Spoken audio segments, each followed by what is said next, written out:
Bulletin की शुरुआत बड़ी खबर से करेंगे। पटियाला में निहंग सिखों ने पुलिस पार्टी पर हमला कर दिया और कई पुलिस एहलकारों को जख्मी कर दिया। एक पुलिस एहलकार के हाथ काटने की भी बात कही जा रही है। इस मामले में अब तक 7 अफराद को गिरफ्तार कर लिया गया है। बताया जा रहा है कि सब्जी मंडी जाने के लिए निहंग सिखों का ग्रुप बाहर निकला था, लेकिन बंदिशों के बीच पुलिस ने जब रोकने की कोशिश की तो उन पर हमला कर दिया गया और कई पुलिस एहलकारों को जख्मी कर दिया। खबर यह भी है कि जब एक पुलिस टीम ने उन हमलावरों का पीछा किया तो ये लोग एक गुरुद्वारे में जाकर छुप गए।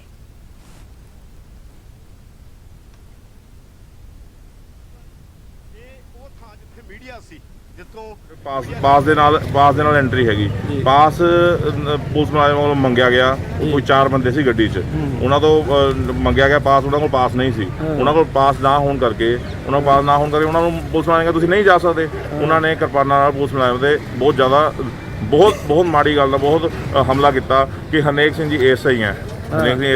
ਉਹਨਾਂ ਦਾ ਹੱਥ ਵੀ ਕੱਟਿਆ ਗਿਆ, ਉਹਦੇ ਉੱਪਰ ਤਲਵਾਰ ਚਲਾਤੀਆਂ। ਅਸੀਂ ਤਾਂ ਇਹੀ ਕਹਿੰਦੇ ਆ ਕਿ ਜਿਹੜੀ ਪੁਲਿਸ ਦੇ ਜਿਹੜਾ ਡਿਪਾਰਟਮੈਂਟ ਸਾਡੇ ਪਿੱਛੇ ਲੱਗਿਆ ਹੋਇਆ, ਦੇਖੋ ਸਾਰੀ ਪਬਲਿਕ ਵਾਸਤੇ ਲੱਗਿਆ ਹੋਇਆ, ਉਹਨਾਂ ਦੀ ਸਭ ਤੋਂ ਪਹਿਲਾਂ ਕਾਰਵਾਈ ਹੋਣੀ ਚਾਹੀਦੀ ਹੈ। ਏਐਸਆਈ ਹਰਜੀਤ ਸਿੰਘ ਹੈ, ਉਹਦਾ ਹੱਥ ਕੱਟਿਆ ਗਿਆ ਤੇ ਇੱਕ ਆਪਣੇ ਐਸਐਚਓ ਸਦਰ ਪਟਿਆਲਾ ਜਿਹੜਾ ਵਿਕਰ ਸਿੰਘ ਉਹ ਇੰਜਰਡ ਹੈ ਤੇ ਇੱਕ ਉਹਦੇ ਚੋਂ ਇੱਕ ਮੰਡੀ ਬੋਰਡ ਦਾ ਅਧਿਕਾਰੀ ਇੰਜਰਡ ਹੈ ਤੇ ਇੱਕ ਡਰਾਈਵਰ ਇੰਜਰਡ ਹੈ। सर कुछ पता लगे कितने दे रहने वाले सी है? ये अपने प्राइवेट कोई गुरुद्वारा साहब है जिहड़ा आपदा निजी तौर पर बनाया हुआ है, खिचड़ी साहब बलबेड़े उत्थों दे सी ते ਉਹ ਗੱਡੀ ਉੱਥੇ पहुँच गई है तो ਉੱਥੇ ਸਾਡੇ अफसर हैगे हाजर ਤੇ ਉਹਨਾਂ ਨੂੰ ਅਸੀਂ मुकदमा दर्ज करके तो ਉਹਨਾਂ ਨੂੰ अरेस्ट करांगे। और हमारे साथ हमारे नुमाइंदे पटियाला से मनोज शर्मा जुड़े इस खबर पर मजीद अपडेट के साथ उनका रुख कर लेते हैं। मनोज, आखिर ऐसा क्या हो गया था, ऐसी कौन सी बात इन तमाम सिखों को नागवार गुजरी कि इन्होंने एएसआई का हाथ तक काट डाला? जी मैं बता दूं कि ये अपने आप को निहंग सिंह बोलते हैं। जो हमारा सिख भाईचारा है उसमें निहंग सिंह जो होते हैं वो होते हैं, लेकिन ये निहंग सिंह नहीं है। पहले मैं बात आपको साफ कर दूं, जो ये निहंग सिंह थे उनके जो बाबा है 96 करोड़ी बलबीर सिंह, उन्होंने क्लियर कर दिया है कि ये लुटेरे हैं, ये गुंडे हैं, इनके खिलाफ कार्रवाई होनी चाहिए क्योंकि जो गुरु का सिख है किसी के ऊपर वार नहीं करता। दूसरा चना मैं बता दूं कि ये सुबह का समय था और यहाँ लॉकडाउन के चलते जो पटियाला की सब्जी मंडी है वहां पर लोगों को रोकने के लिए कि ज्यादा भीड़ ना हो तो कुछ रूल्स बनाए गए हैं। तो वहाँ पुलिस तैनात थी और जैसे ही ये 4 लोग जो अपने आप को निहंग सिंह बता रहे थे, इन्होंने गाड़ी अंदर ले जाने की कोशिश की तो पुलिस के जो मुलाजिम है उन्होंने इनको रोका कि आप ऐसे नहीं जा सकते, आपके पास एक व्यक्ति के पास है, आप 3-3 4-4 जा रहे हैं, हम ऐसे नहीं जाने देंगे, सोशल डिस्टेंस का ख्याल रखना है। तो ये भड़क गया और उन्होंने जो मंडी का गेट था उसको तोड़ दिया और गेट को तोड़ने के बाद ये आगे चले गए और वापस गाड़ी लेकर जब आए तो जो पुलिस के कर्मचारी थे हरजीत सिंह, उन्होंने इनको रोकने की कोशिश की तो इन्होंने हरजीत सिंह के ऊपर हमला कर दिया, तलवार से उनका हाथ काट दिया और वहां से भाग गए। तो अभी कितनी गिरफ्तारियां मनोज, अब तक कितनी गिरफ्तारियां अमल में लाई गई हैं?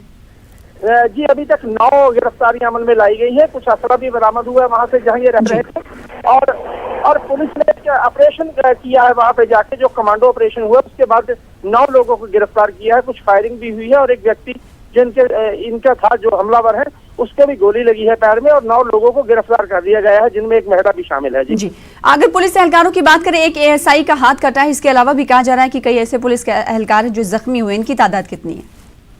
जी 3-4 पुलिस जो मुलाजिम है वो घायल हुए हैं। एक मंडी का मुलाजिम है यादविंदर सिंह, वो भी घायल हुआ है जो इनको बचाने के लिए पुलिस वालों को आया था। तो कुल मिला के 4 लोग हैं जिनमें से जो हरजीत सिंह है उनका चंडीगढ़ में ऑपरेशन हो रहा है हाथ का, वो चंडीगढ़ पीजीआई रेफर किए गए थे और बाकी का पटियाला के राजेंद्र हॉस्पिटल में इलाज चल रहा है। जी मनोज, ये बताइएगा, खबरें ये भी है कि जब एक पुलिस टीम इन तमाम लोगों का पीछा कर रही थी तो ये निहंग सिख जिसकी तरदीद अब कर दी गई है तो इन्होंने छुपने के लिए गुरुद्वारे के शहर ली थी? जी नहीं, गुरुद्वारे में शरण नहीं ली, इन्होंने खुद का एक डेरा बनाया हुआ है जो बलबेड़ा एक कस्बा पड़ता है छोटा सा, पटियाला देवीगढ़ जो रोड से हम आगे हरियाणा को जाएंगे तो वहां पर इन्होंने एक जगह पे कब्जा किया हुआ था। वहां पर इन्होंने एक अपना धार्मिक स्थल बनाया हुआ था और ये लोग वहां पर जाकर छिपे हैं और पीछे जब पुलिस गई है पूरे इलाके को घेरा गया, उसके बाद ऑपरेशन कमांडो ऑपरेशन शुरू हुआ जहाँ ये छिपे थे और इन्होंने पुलिस का मुकाबला करने की भी कोशिश की। इनके पास से पेट्रोल से भरी हुई बोतलें मिली हैं, तेजधार हथियार मिले हैं और जो हम लोग कह सकते हैं कि इन्होंने पूरी तैयार कर दी थी, लेकिन जो पुलिस ने पूरे मामले को पहले पूरे जो कह सकते हैं कि शांतमय ढंग से हल करने की कोशिश की, बातचीत के जरिए इनको बाहर बुलाने की कोशिश की, लेकिन ये नहीं माने। तो उसके बाद जो आसपास के गांव हैं उनको सील किया गया, पुलिस ने घेराबंदी की और उसके बाद कमांडो एक्शन हुआ। फायरिंग की एक दो गोली चली है, इन्होंने भी पुलिस को चकमा देने की कोशिश की, लेकिन जो कमांडो मनोज जी बताइएगा तफसील के साथ कि जब इन्हें मना किया गया और फिर जब इन्होंने पुलिस एहलकारों पर हमला कर दिया, उसके कितनी देर के बाद इन तमाम लोगों की गिरफ्तारी अमल में लाएगी, कितना वक्त लगा? जी, ये जो घटना हुई है हाथ काटने की, ये तो सुबह ही हो गई थी जी। जो 4-5 बजे का टाइम था, क्योंकि 6 बजे तक ये मंडी पूरी भर जाती है। तो 6 बजे के बाद ये लोग वहां से फरार हो गए थे हाथ काट के और हमला करके। तो ये पूरा ये घटना चली, ये पूरा 4-5 घंटे का ऑपरेशन चला और हम कह सकते कि 1 घंटा पहले ही जो इनको गिरफ्तार किया गया है सभी लोगों को, और जो ऑपरेशन है वो खत्म हो गया है। पुलिस के आला अधिकारी जो आईजी है जतिंदर सिंह दौलत है, एसएसपी पटियाला मनदीप सिंह सिद्धू है, ये सभी लोग वहां पर मौजूद थे जिनकी निगरानी में ऑपरेशन हुआ। और उसके बाद ये ऑपरेशन खत्म हो गया है और उसके बाद ये लोग इनको गिरफ्तार करके पटियाला लेकर आ गए हैं। जी, इलाके में हालात अभी क्या बने हुए मनोज? जो हालात है पटियाला में जी वो बिल्कुल अभी शांतमय है। इन्होंने जो गुरुद्वारे का से इन्होंने अनाउंसमेंट की थी कि पुलिस ने गुरुद्वारे को घेरा है, लेकिन उसके बाद कोई भी लोग इनकी हमायत में नहीं आए, क्योंकि लोग कहना है कि ये लोग खुद काफी हिंसक प्रवृत्ति के हैं।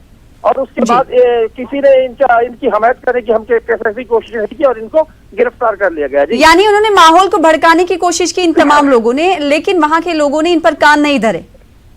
जी बिल्कुल, इन्होंने अनाउंसमेंट की अपने धार्मिक स्थल से कि पुलिस ने हमको घेर लिया है जी। और उसके बाद जब इन्होंने अनाउंसमेंट की, लेकिन कोई भी जो आसपास के लोग हैं इनकी हमायत में या हम लोग इनके साथ देने के लिए नहीं आए और आराम से अपने घरों में बैठ गए। पुलिस ने बड़े शांतमय तरीके से इनको बाहर बुलाने की कोशिश की, लेकिन ये माने नहीं और उसके बाद इनको जो ऑपरेशन हुआ उसके बाद इनको 9 लोगों को गिरफ्तार किया गया है। जी मनोज, एक तरफ हम देख रहे हैं कि लॉकडाउन के वक्त में मुश्किलें दरपेश आ रही हैं और लोगों की मदद के लिए सिख तबका सामने आ रहा है, जैसा कि सिख तबका हमेशा लोगों की मदद करता रहा। ऐसे में इस तरह के वाकयात कहीं ना कहीं सिख कम्युनिटी पर बदनुमा दाग हो जाते हैं कि एक तरफ सिख कम्युनिटी इसलिए जाना जाता है कि लोगों के लिए हमेशा मदद के लिए वो आगे आते हैं और दूसरी तस्वीरें ऐसी।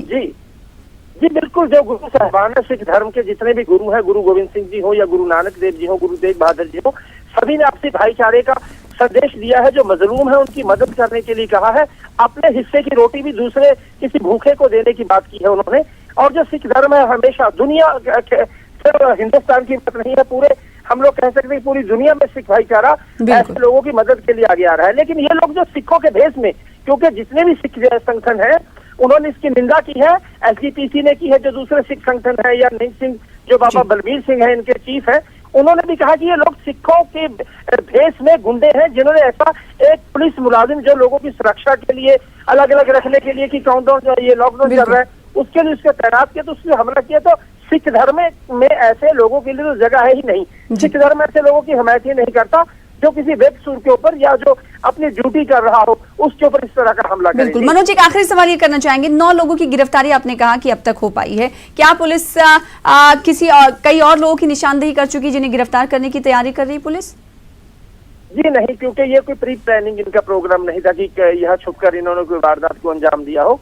इन्होंने अचानक ये घटना हुई और उसके बाद ये सीधा अपना जो धार्मिक स्थल इन्होंने बना रखा है वहां पर जाकर छुप गए थे और वहां पर ये जो 9 लोग हैं यही अंदर से, बाकी यहाँ कोई नहीं था। जैसे ही पुलिस ने यहाँ पर नाकाबंदी करके ऑपरेशन शुरू किया तो जो 9 लोग थे उनको भी पुलिस अधिकारियों ने बाहर बुलाने के लिए कई बार अनाउंसमेंट की कि बाहर आ जाइए और कानून का पालन कीजिए, लेकिन इन लोगों ने पुलिस की बात नहीं मानी। गुरुद्वारा साहिब जिसमें ये छुपे थे, इन्होंने अपना धार्मिक स्थल बना रखा है, उसमें जाकर इन्होंने अनाउंसमेंट की कि शायद लोग हमारी मदद के लिए आ जाए। लेकिन इलाके के जो लोग हैं वो भी इनसे काफी खफा है, बहुत दुखी है, क्योंकि इन्होंने ये जगह है जो वो भी बता जा रही है कि जो ये बाबा बलविंदर सिंह है, इनका मुफ्ती है यहाँ का, उसने ये जगह के ऊपर अवैध कब्जा किया हुआ था, नाजायज कब्जा किया हुआ था और उसके ऊपर भी कई मामले दर्ज हैं। तो कुल मिला के आपराधिक छवि के व्यक्ति हैं, इनको हम लोग सिख तो कह ही नहीं सकते और ये निहंग सिंह भी नहीं है। जी तो अब पूरी तरीके से इस बात की तरदीद कर दी गई है कि निहंग ये सिख नहीं है और साथ ही साथ इलाके की अगर बात करें तो वहां पर सूरत हाल जो है काबू में बताई जा रही। मनोज, बेहद शुक्रिया हमारे साथ जुड़ने के लिए, तफसील से जानकारी फराहम करने के लिए।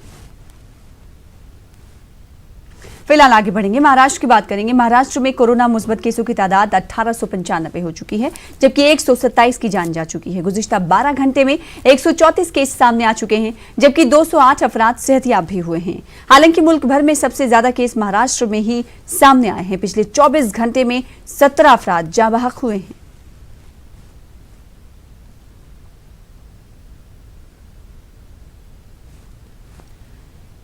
उधर महाराष्ट्र के जौनपुर में लॉकडाउन के दौरान पुलिस ने बिला वजह घूम रहे लोगों को अनोखी सजा दी है। पुलिस ने इन लोगों की आरती उतारी, फूल की मालाएं पहनाई और थाली बजाकर कहा कि कोरोना तुम्हारा कुछ नहीं बिगाड़ सकता, ऐसा तुम्हें लगता है, इसीलिए हम आपका इस्तकबाल करते हैं। एक तरह से ये तस्वीरें उन तमाम लोगों को शर्मिंदगी का एहसास कराने के लिए हैं जो सरकार की तरफ से एहतियाती कदम की पासदारी नहीं कर रहे हैं और लॉकडाउन के खिलाफ वर्जी कर रहे हैं।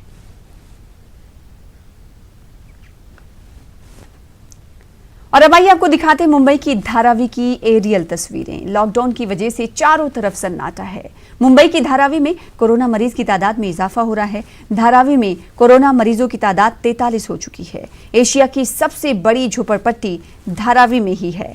घनी आबादी बीमारी के फैलने की एक अहम वजह बन रही है।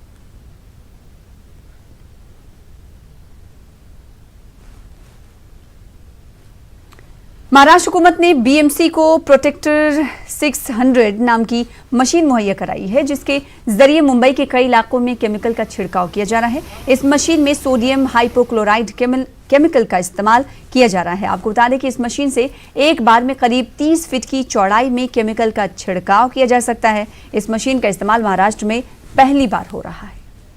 मुल्क में लॉकडाउन में सख्ती का असर मेडिकल इमरजेंसी की जरूरतमंद लोगों पर भी नजर आने लगा है। जयपुर में एक खातून को जब डिलीवरी के लिए अस्पताल ले जाया जा रहा था तो उनके ऑटो को रोककर कई बार पूछताछ की गई, जबकि उनके घर से अस्पताल की दूरी सिर्फ 2.5 किलोमीटर की थी। पुलिस के इस रवैये की वजह से अस्पताल पहुंचने में देरी हुई और खातून की डिलीवरी ऑटो में ही हो गई।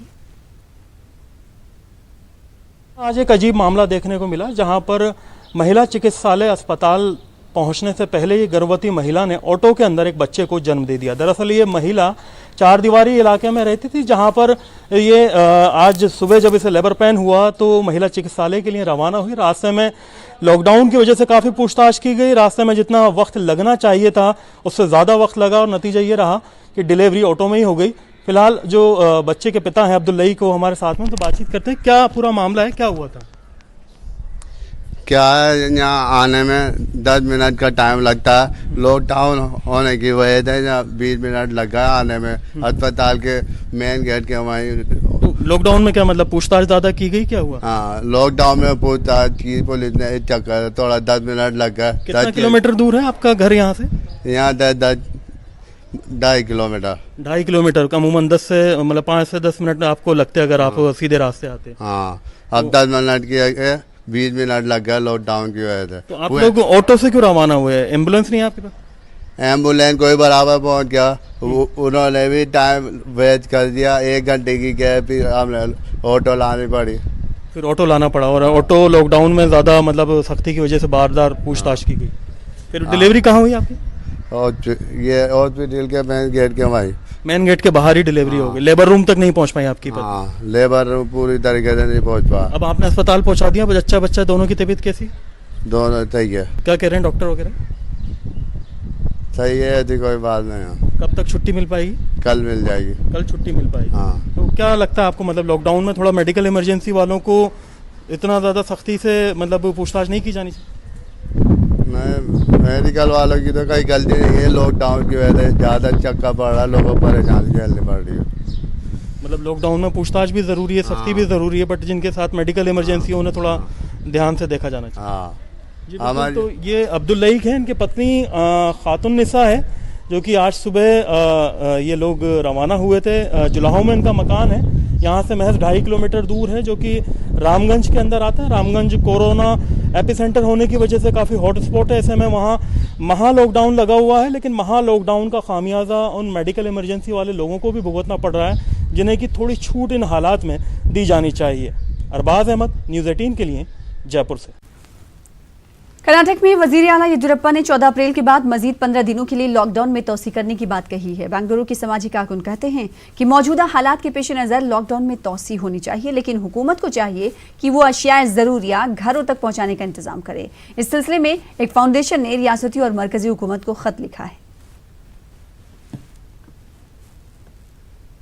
भारत के अवाम में एक ही सवाल है कि ये कब तक चलेगा। अगर ये चलेगा, ये बंद भी रहेगा, तो आकर बाकायदा इंसानों की जो ज़रूरत है, जो घर घर तक जो आना है, अगर ये सब चीज़ आते रहेगी तो इंशाल्लाह ये बाकायदा कामयाब और कामयाब रहेगा ये बनने।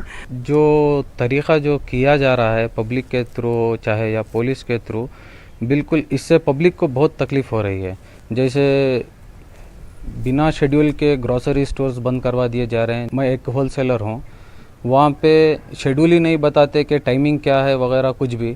सडन से पुलिस आती है, दुकान बंद करा देती है। तो मेरा मकसद बोलने का यही है कि एक शेड्यूल बना दिया जाए ताकि लोगों को भी तकलीफ़ ना हो और उनकी डेली बेसिक्स एसेंशियल जो भी है उनको सही तरीके से उनको डिस्टेंस मेंटेन करके लेने का उनको सही। बेंगलुरु में मस्जिद कम्युनिटी के बाद दीनी मदारिस में भी लॉकडाउन के मुतासिरीन की लिए मदद की जा रही है। मदरसा सैयदा ज़ैनब ने बड़े पैमाने पर रिलीफ पहुंचाने का काम शुरू किया है। रोज़ाना खाने की तकसीम के साथ साथ ज़रूरतमंद खानदानों में राशन किट भी मदरसे के जरिए पहुंचाई जा रही है। मदरसा सैयदा ज़ैनब एजुकेशन फाउंडेशन के जिम्मेदारों ने कहा कि रोज़ाना 2000 अफराद के लिए खाना तैयार किया जा रहा है। अब फाउंडेशन ने 25,000 खानदानों में राशन किट तकसीम करने का मंसूबा बनाया है।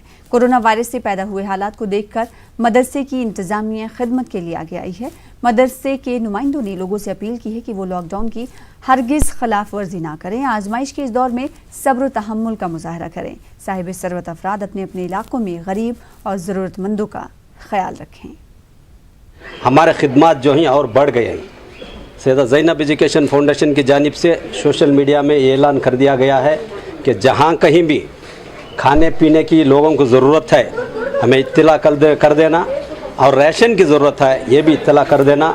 हम देखिए रोज़ाना 2000 खाने के पका हुआ खाने के पैकेट्स बेंगलुरु के मोहल्ले में हर मोहल्ले में पहुंचा रहे हैं। हम जहां से भी मैसेज आएंगे हम वहां तक पका हुआ खाना पहुंचा रहे हैं। अभी जो है 25,000 का पैकेज फूड पैकेज आया हुआ है। 25,000 पैकेट से रोज़ाना 2 से 3,000 बांटे जाएंगे। हम इंतज़ाम किए हैं गरीबों के लिए राशन का, और जिस दिन से लॉकडाउन शुरू हुआ हम लोग उस दिन से 1,000 से ज़्यादा लोगों के लिए खाना बना के सप्लाई कर रहे हैं, और राशन भी 2,500 पैकेट्स हमने बनाए हुए हैं, जिसमें चावल, दावल, तेल, प्याज और आलू, ऐसी ग्रोसरी के चीज़ें हैं। तो हम लोग दिल से काम कर रहे हैं। या अल्लाह हम सबसे यही दरख्वास्त करते हैं कि आप भी थोड़ा मेहनत करके गरीबों तक उनका अनाज पहुंचाइए। लेकिन क्योंकि कई जगह से लोग फरमाइश कर रहे हैं कि भाई यहाँ पे भी हमारी मुश्किलें हैं, तो हम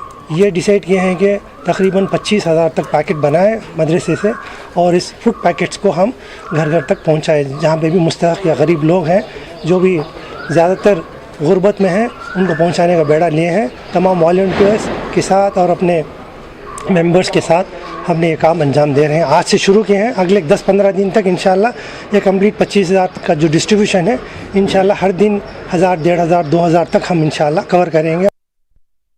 आगे बढ़ लेते हैं। उड़ीसा हुकूमत ने लॉकडाउन में तोसी कर दी है। सोशल डिस्टेंसिंग और तमाम तर कोशिशों के बावजूद कोरोना पर लगाम नहीं लगाया जा सका। अब तक रियासत में कोरोना मुस्बत केस 54 हो चुके हैं।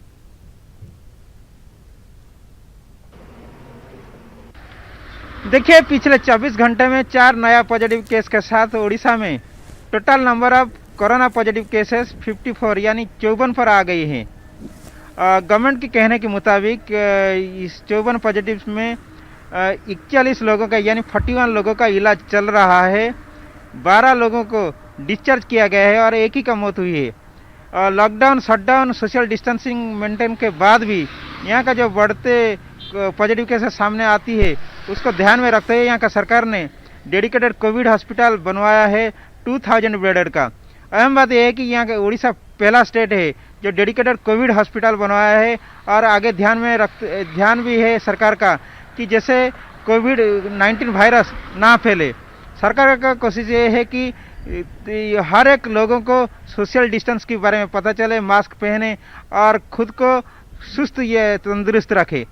कुल मिला के हम ये बता सकते हैं ओडिशा में स्थिति काफ़ी कंट्रोल में है। भुवनेश्वर से कैमरामैन बसंत रथ के साथ मनोज जेना, न्यूज 18। लॉकडाउन से सबसे बड़ा फायदा फिजाई आलूदगी पर कंट्रोल के नतीजे में सामने आया है। दिल्ली जैसे आलूदा शहर में फिजाई आलूदगी ना के बराबर है और इसकी बड़ी वजह सड़कों पर गाड़ियों का ना होना और आवाम का अपने घरों में होना बताया जा रहा है। देश भर में लॉकडाउन चल रहा है। आप देख सकते हैं कि लॉकडाउन की वजह से हम सब ने मिलकर कोरोना के कहर को कम करने की पुरजोर कोशिश की है और इस लॉकडाउन से सबसे बड़ा फ़ायदा यह हुआ है कि प्रदूषण की जो समस्या थी उससे हमें निजात मिला है। आप देख सकते हैं कि इस वक्त मैं मौसम विभाग के सामने मौजूद हूं और जो प्रदूषण गुणवत्ता मापने वाली मशीन है वो साफ तौर पे पूरे वातावरण में प्रदूषण की क्या गुणवत्ता है उसके बारे में जानकारी दे रही है। आप देख सकते हैं कि इस मशीन से लगातार ये नियंत्रण किया जा रहा है कि जो पर्यावरण है उसमें हवा की क्या गुणवत्ता है, किस तरीके से PM 2.5 और PM 10 हवा में मौजूद हैं। चूँकि लॉकडाउन होने के कारण सब अपने घर में हैं, यातायात पूरी तरीके से ठप पड़ा है और रास्ते सूना है और जिसके कारण यहाँ पर जो प्रदूषण की समस्या थी उससे निजात देखने को मिल रहा है। आप देख सकते हैं कि ओजोन, नाइट्रोजन ऑक्साइड और PM 2.5 देख सकते हैं कि 82 की मात्रा में है और PM 10 94 की मात्रा में है। ये एयर क्वालिटी इंडेक्स है, वायु गुणवत्ता मापने वाली मशीन, जो कि ये बताती है कि हवा में प्रदूषण किस मात्रा में फैला हुआ है। लॉकडाउन के कारण प्रदूषण की जो समस्या थी उससे अब निजात मिल चुका है।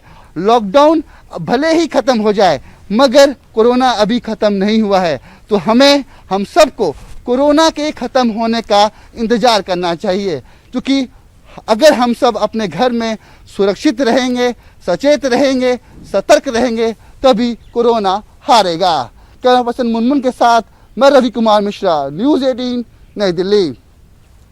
वहीं लॉकडाउन पर सख्ती से अमल कराने के लिए पुलिस मुख्तलिफ तरीके अपना रही है। गुजरात में वडोदरा पुलिस ने अब हाइड्रोजन गुब्बारे में कैमरा लगाकर निगरानी शुरू कर दी है। खासकर हॉटस्पॉट इलाकों में निगरानी रखने के लिए पुलिस इसका इस्तेमाल कर रही है। इसका जायजा लिया वडोदरा से हमारे नुमाइंदे फरीद खान ने।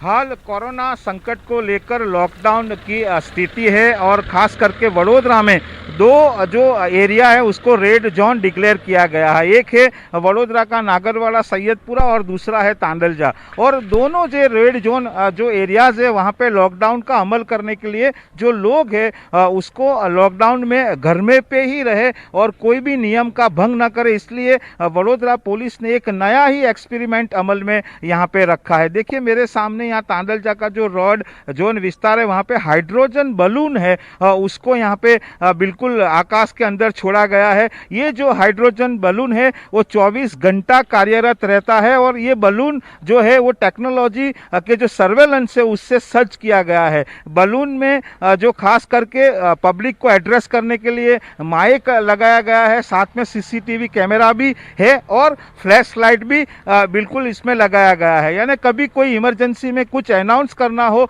तो ये बलून के द्वारा यहाँ पे माइक थ्रू अनाउंस भी कर सकते हैं। CCTV जो है ऐसे लोगों के लिए है कि जो लॉकडाउन में भी घर पर नहीं रहते और बाहर निकलते वो CCTV कैमरा में कैद हो जाते हैं। और फ्लैश लाइट है जो चेतावनी देता है कि आपके ऊपर नजर रखी जा रही है। तो ये जो नया जो एक्सपेरिमेंट है वो वडोदरा में लॉकडाउन की स्थिति में कारगर हो रहा है।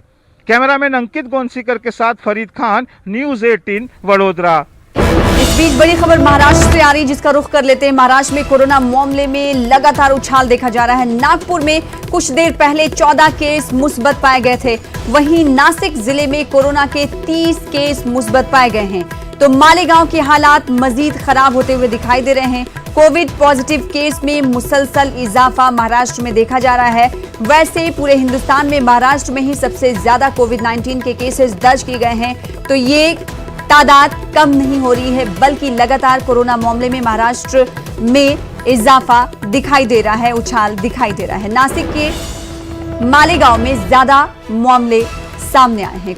कोरोना पॉजिटिव केस में मुसलसल